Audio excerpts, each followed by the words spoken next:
All right, we've got a little concept question for you. So find the domain of f of x equals ln of x squared minus 1.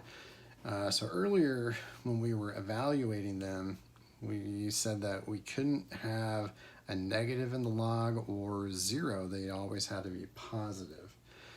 So we got to basically figure out where x squared minus 1 is strictly positive. So do you remember how to solve that? Hopefully the answer is yes. So we're going to factor it, like don't bring the 1 over and square root it. This is an inequality, not an equation.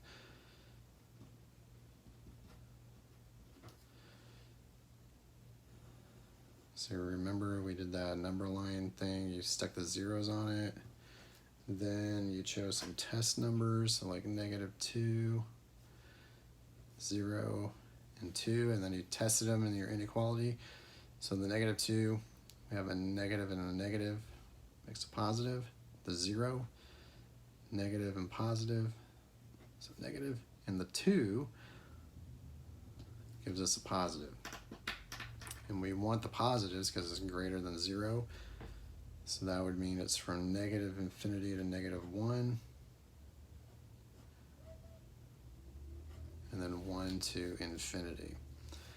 All right, another little concept question. Create a logarithmic function so that the domain is all real. So in other words, you can plug in any number you want and it's going to be positive every single time. So this one gets close. It just is leaving out the region from -1 to 1. So let's see if we can kind of tweak this a little bit.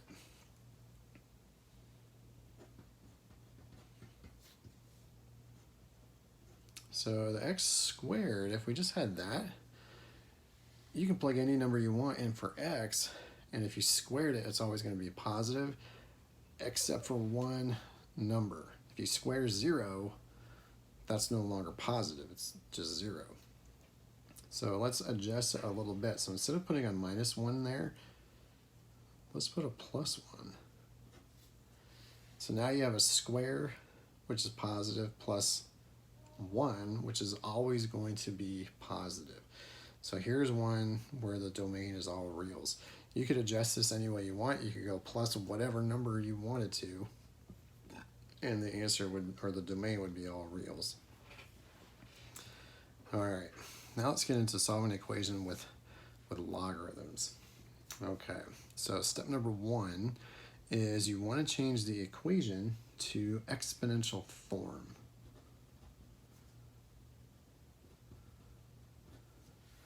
And the reason being is because that's usually a little bit easier to try to solve. So you're going to solve this new equation, and most of the time when you change it around into this format, it's going to give you some form of a polynomial. Not every time, but most of the time it's going to. So whatever polynomial you get, you just have to solve it.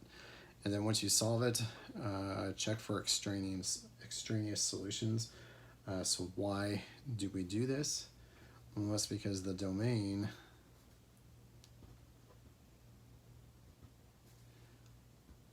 is always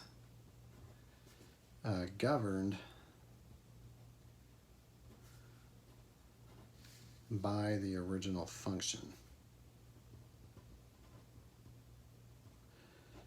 So your original function was a logarithm, so you're trying to avoid any solution that would create a negative or a 0 inside.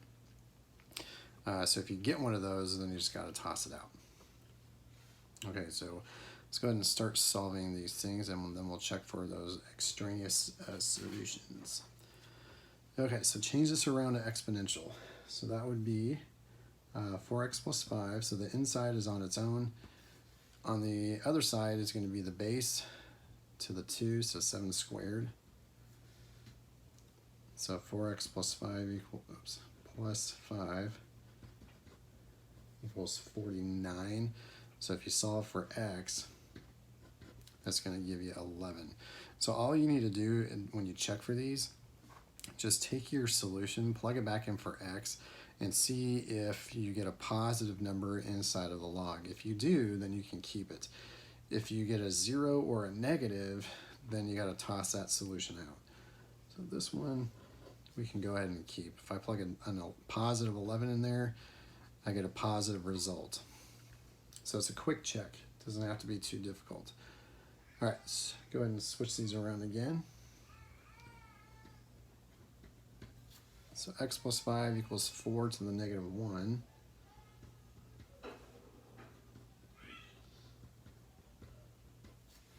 So 4 to the negative 1 is a fourth. So x is going to equal negative 19 over 4. Now if I plug that back in for x, that's still going to give me a positive number inside that log, so I get to keep it. Well, sounds like my 4-month-old is not too happy. All right, so don't worry, his mom's with him. He's not just rolling around on the floor. Okay, for ln's, remember that's the same thing as like log base e. So when you change it to exponential form, it'll be x plus 3 is equal to e squared. So minus the 3, and there's your x. And again, if you check this, plug it back into here, you end up with a positive number inside the log. So it's okay to keep. All right, this one, if we change it around, that would be x squared equals e to the 0, or x squared is equal to 1. So x is plus or minus 1. And if I checked them, I could keep them. Okay, this one here, x squared minus 4x plus 4 equals 5 squared, or 25. Well, now I've got a quadratic, so set it to 0.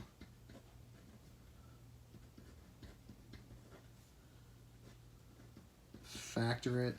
If it doesn't factor, you can't figure out how to factor it, use the formula or complete the square. And so x is equal to 7 and negative 3. And if I plugged both of those in for x, both of them give me a positive result, so I get to keep them. So don't toss out the negatives just because they're negative. You got to check them. If it gives you a negative result in there, that's when you get to toss it. Okay, so that's going to do it for this section. So try the homework out and make sure you try it and let me know what your questions are.